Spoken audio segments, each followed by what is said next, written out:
Alright, YouTube, those that found it slightly odd that there was never anything positive about Trump in the mainstream media for the last few months, and generally nothing negative about Clinton, paired with the media actually attempting to, amusingly enough, occasionally deride itself, say, oh, well, so many negative stories about Hillary Clinton. Why are we fixated on all the negatives? We never talk about her plans or anything. It turns out that actually, yeah, according to email leaks from WikiLeaks, it's fairly clear. The media is in bed with Hillary Clinton. In the most literal sense, which just goes to prove what I'm saying. The mainstream media is not conducting investigative journalism. Journalism's dead in the United States right now. The mainstream media has decided, either because they're being paid, because they're being threatened, bribed, it doesn't really matter, they've decided not to bother reporting anything inconvenient for the Clinton camp. I had somebody earlier, on the video I made earlier, regarding her campaign statements about Catholics and evangelicals. I've had several people, I don't know whether they're CTR shills or whether they're confused individuals, saying, oh yeah, but the mainstream media won't take up these stories so they don't matter. First, I am actually seeing them in the mainstream media. Second, it wouldn't matter if they didn't report on them. The entire mainstream media can cover for Hillary all it wants. It no longer matters. It's the legacy media. For the first time, more people are getting their news from internet-based media organizations or from social media, which is completely decentralized, rather than from their TVs. It no longer matters, especially for the younger generations, for the Gen Xers and millennials especially. It does not matter if the mainstream media tries to cover for Clinton, especially among the youngest demographics. There is increasing disdain for the mainstream media. If it becomes clear that they're complicit with the Clinton campaign, as word of that continues to spread, which it is, it's a silver bullet to her campaign. Because it justifies, on one hand, their hatred for the mainstream media and their general distrust in it, their lack of interest in watching like Fox News or MSNBC. And on the other hand, it also solidifies their belief that Hillary Clinton is not progressive, she's not a leftist, she's not honest, and she doesn't represent certainly the younger generations and the general prevailing notions and ideas that exist within our generations. I'm a member of the millennial generation. People from Generation X who are, a decade and a half older than I am, in many cases appear to feel the same way. It's really the boomers that are still getting TV media, and they are a large voting bloc, but they tend to be more conservative than the Gen Xers and the millennials anyway, so it's not really helping Hillary out. We've got confirmation that Donna Brazile, the new head of the DNC, the third one they've burned through in recent memory because they had to can. The second person, the person who replaced Wasserman Schultz, got canned after one day because she was mentioned in the emails, and that was funny. Now Donna Brazile, who's the new head, has also been mentioned. It turns out, it appears what happened is that CNN forwarded at least one debate question to her, and she forwarded it to the Hillary Clinton campaign. Now, the debate commission's rules do not allow for either candidate to see any of the content of the debate before it actually begins. It's only the moderators that are supposed to have access to it. Somebody in CNN, this is what I believe, and it's almost a certainty, so belief goes out the window at that point. Somebody in the Clinton News Network, because CNN is in bed with Hillary Clinton, allowed her to see at least one of the debate questions beforehand through the head of the DNC. This is a huge breach of the Electoral Commission's rules on debates. The rules do not allow the candidates to see them ahead of time. Now, is it surprising? No, not really. I'm surprised they didn't forward all of the questions to her that were going to be asked. I'm surprised that it wasn't scripted from one end to the other days in advance. But this alone is extremely disconcerting. I find it funny, even though they were once again trying to rig the system, the DNC was, in collusion this time with most likely CNN as opposed to, I think it was CBS is the other news order. I think they had their moderator, or NBC. I can't remember where the other moderator was from. Anderson Cooper's with CNN. I would assume it'd be more likely that it would be them that did this. Somebody forwarded this question to them. And it just further enforces the notion that, the lamestream legacy media is in bed directly with Clinton. It's not they happen to support her because they just like her. It's not they happen to support her because they think she's a better candidate. It's more they've either been threatened or bribed into that position. You have like this RSVP thing for some private meeting with Clinton with like champagne and expensive food, and they can all come for free as long as they don't report on any of the content. So I imagine that the content was, hey, we're going to give you a kickback and special treatment and X, Y, and Z, but you've got to get on board with our campaign and just bash our opponent. Don't make it too conspicuous. You can occasionally criticize me, but sort of layer it, sort of cover it up, make it sound not as bad, and really hammer my opponent. That's what's going on right now. Probably the worst strategy that Clinton could have concocted, too, specifically because in this election cycle, it is partially a referendum on the media anyway. Even Fox appears, I wouldn't be surprised if Fox, too, at least in part, were in bed with them, considering the behavior of some of the people there during the primary season. I will say this, Trump is an exceptionally strong candidate to be able to remain afloat, when it is now evident that the entire media apparatus, more or less, at least as far as the legacy, sort of the TV era media goes, is completely against him, other than some people at Fox. That's what he has on his side. He doesn't even have everybody there. He's an extremely strong candidate as well because he's also going up against somebody who has at least as much name recognition as he does, probably more. Somebody who has outraised and outspent him 5 times over. Somebody who now even has many Republicans from within that same legacy establishment, the crumbling establishment, rooting for her, or at the very least refusing to back Trump. And yet he's not only still afloat, he's actually gaining headway. Only part of this is due to the leaks that are hitting her campaign. Going after Catholics and evangelicals, that's strike one.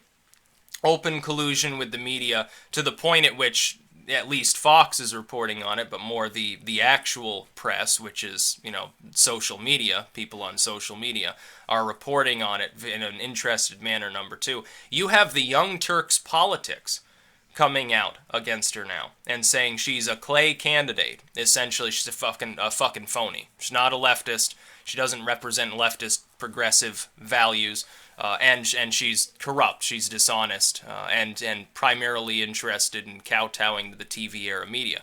It would have been a stronger strategy, honestly, for the Clinton campaign to go after the online media, because it's gained so much prominence. They apparently didn't think of this, and it's much to their, it's very deleterious to her campaign to continuously ignore the rise of online media, the rise of the true free press, which is some individual with a webcam speaks their mind. They're totally free in the message that they're putting out there.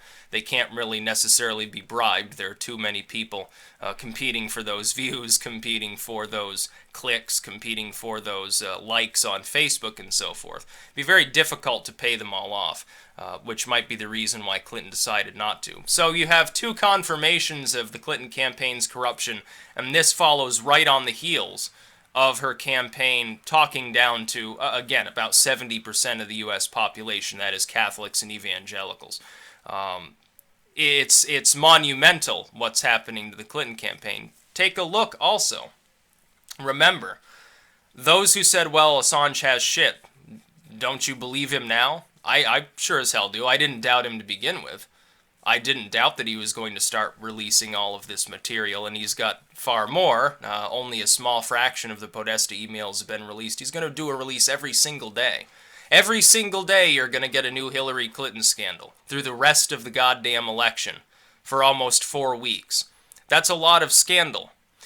O'Keefe is going to be releasing videos on a constant basis, so culminating with his so-called atomic bomb at some point next week. It's going to have an impact. People who say that it matters that the mainstream media doesn't generally want to cover this, and if they talk about it at all, they gloss it over and talk about how it's a Russian conspiracy, people aren't receptive to that message at this point. It's been overused too much.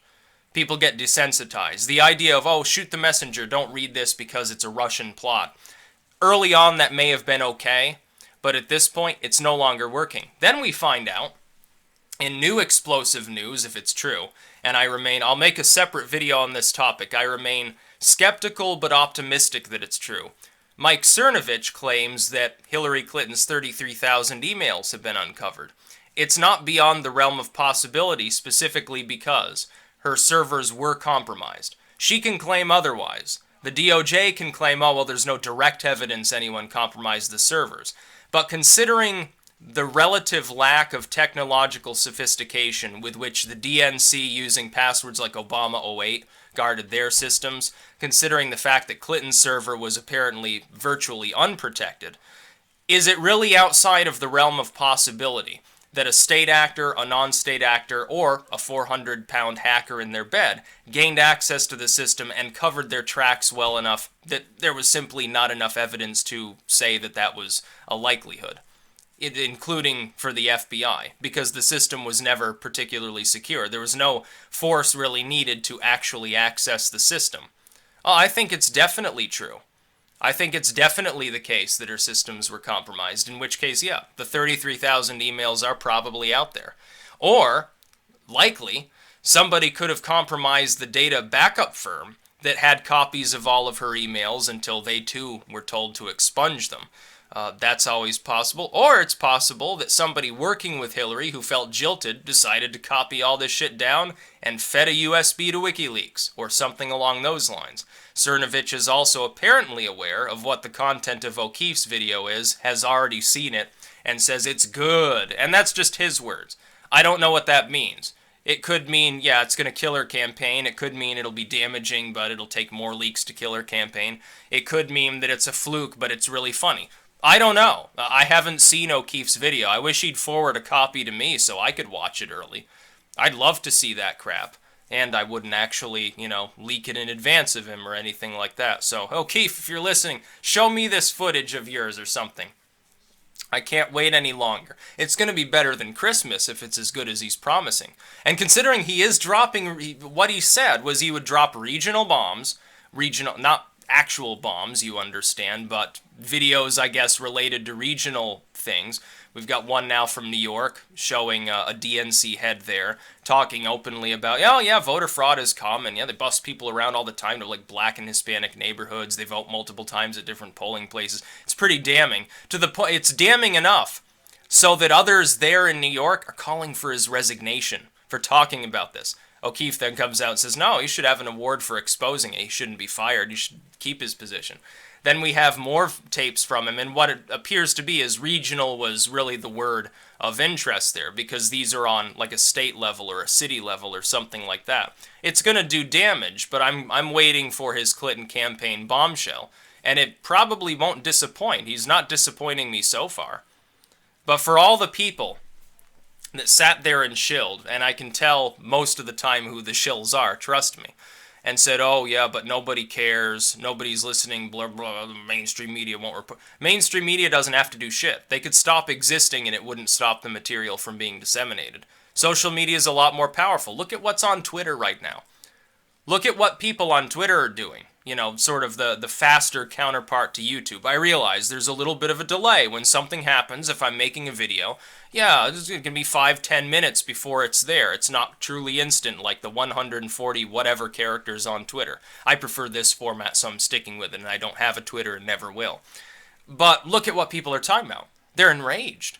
Just as I predicted they would be enraged, because it looks like the Clinton campaign frowns on Catholicism, frowns on evangelicals, it frowns on everybody. Everybody has a reason to be pissed off at Clinton. You know who has a reason to be pissed off at Trump? Illegal immigrants, maybe, kinda, although, again, there's not going to be any mass deportation. I predicted that months ago, too. Notice how he doesn't use those words, and he never will. There won't be any mass deportation. He'll take care of those who have committed crimes while they're here and they're already in a jail cell. Everyone else, he probably will grant them amnesty. I don't even care. Build your border wall, grant everyone who's here amnesty, problem solved forever. There you go. You've just solved it. You've done exactly what, by the way, I talked about years ago, which is that the Stimson Act would have been perfect if it had included a cohesive border wall. It was a Reagan-era plan. It was almost perfected. Unfortunately, they didn't actually build the wall, so we ended up with the problem again in the 90s. back when Bill Clinton said essentially what Trump is saying now regarding the border wall, and it never got done because, of course, he realized, oh, yeah, that cheap labor had really helped some of these corporations that have been funding my campaigns, and all their advisors are telling me we shouldn't have a border wall. I think maybe it'd be a bad idea to waste money on a border wall that's going to piss off my corporate backers. That's why Hillary Clinton, by the way, wouldn't tackle the issue. She wouldn't grant amnesty either. She'd keep them as slave labor.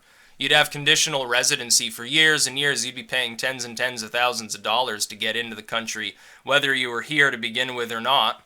And you'd be just used as brute slave labor. And when you die on the job because you're working in some factory mill somewhere down along the border, they'll bury you in a shallow grave, and then when it's uncovered 10 years later, they'll blame a drug cartel for it. That's what they've been doing. I can guarantee that's where half of those shallow graves are from.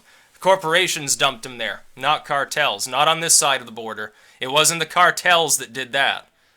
Don't try to lie to me and tell me it was the drug cartels that did that. I can see through you. I know what's going on to some degree, perhaps with a bit more occult-inspired awareness than some people. As far as the Clinton campaign, though, all throughout this time period, where Trump supposedly he was foundering, he was doomed, he would never win. People said that during the primaries. He came out during the primaries, and one thing that stuck in my head, and continues to be there, is him making a joke about his cock size on a debate stage on live TV. People said, oh, well, he's done for now. Nobody's going to tolerate that. What happened? Did he win the primaries, or did he suddenly go into a tailspin? No, he won the primaries. He became the Republican nominee. People are saying, oh, well, Paul Ryan and Mitt Romney have jumped off of his campaign. He's done for now. Who cares? Who cares what Mitt Romney and Paul Ryan have to say, or John McCain, or anybody like that? Half of these people never really supported him to begin with because they're corporatists. They're terrified that Trump's actually going to try to simplify the tax code and their backers will have less money to give to him. They're terrified that because he doesn't actually have a lifelong position in politics, he may actually go after Citizens United. There's not a Democrat or Republican in Congress other than a very scant few who actually want to undo that, by the way. When Clinton says, oh, we're going to take care of that constitutional amendment. No, she won't. She wouldn't back it if it came up. She'd find some excuse to jump back off if it were seriously proposed. And she'd instruct the rest of the Democrats to vote against it. Somebody would attach a rider. They'd have some Republican. They'd pay him $1 million to attach a rider to that bill in order to cause it to fail.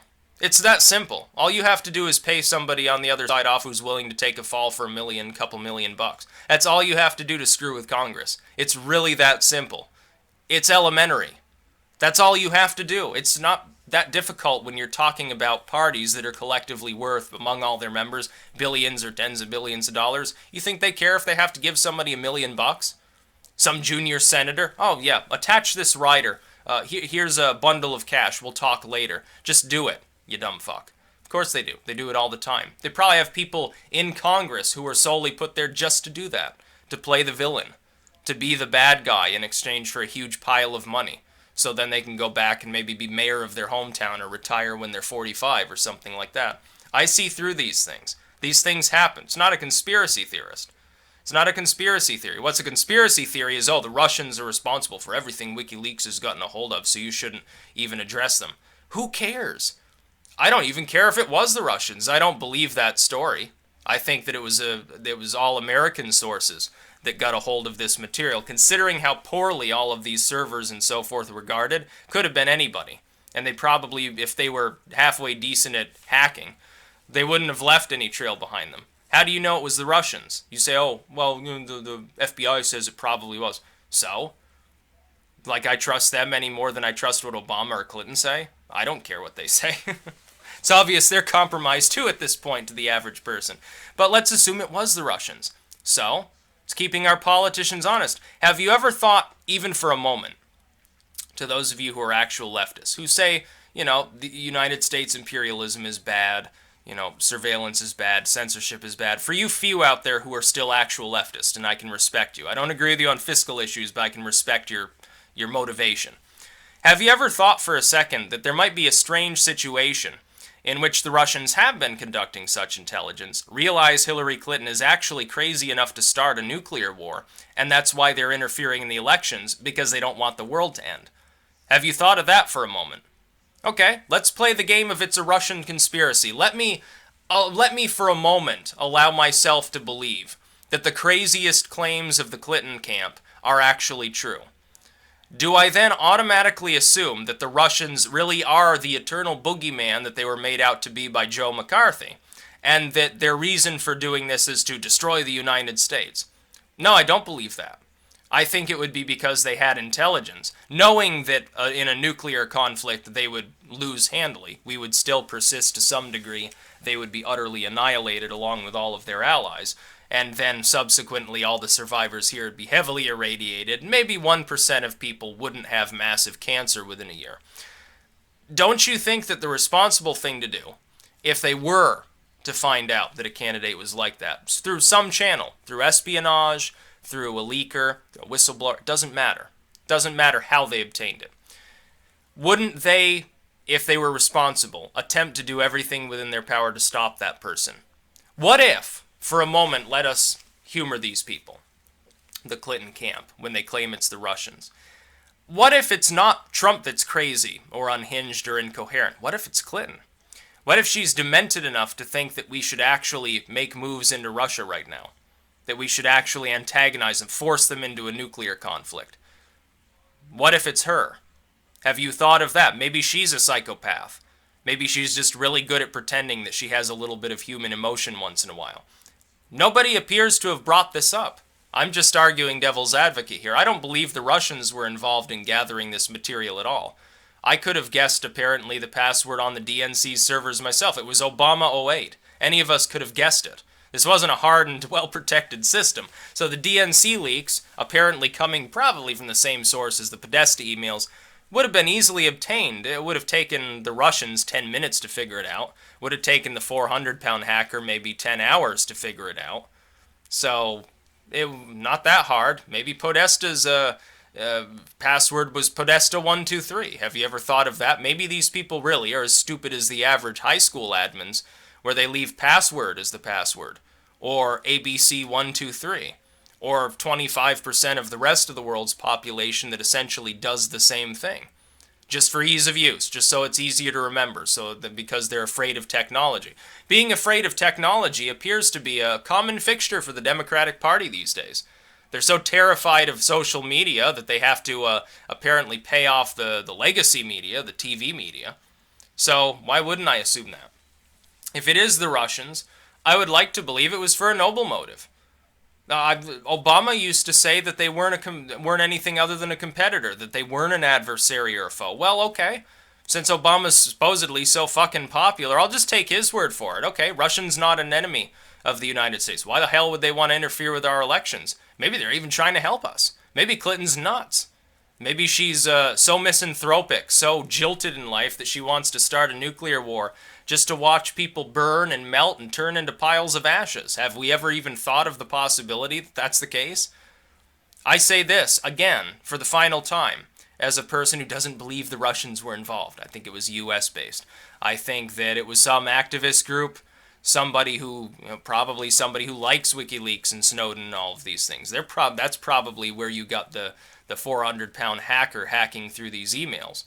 Apparently it wasn't that difficult to task considering the amount they got a hold of, and somebody now, according to Cernovich, has managed to obtain the 33,000 missing emails. If that's true, then I have a prediction. Let's assume that it's actually true. I'll remain skeptical of the claim until I see it, but optimistic that it's true.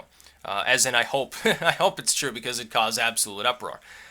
If it is true, those 33,000 emails I predict would be a hell of a lot more damaging than anything the public ever got to see. I think they would be the actual damaging stuff, and that what you've already seen from Clinton's private server is a distraction that was purposely left there in recoverable form for plausible deniability. Oh, those other 33,000, same thing. Don't worry about it here. You've got a few minor scandals here. Nothing big. Okay, I'm sorry. It was wrong, what I did, but nothing illegal. I didn't mean to break the law. And here, look, you got some dirt on me. Okay, plausible deniability. That's what she was aiming for. Half those emails that we've seen, maybe they weren't even real. Maybe they were just plopped onto there as fake message chains about mundane topics just to distract from the classified stuff.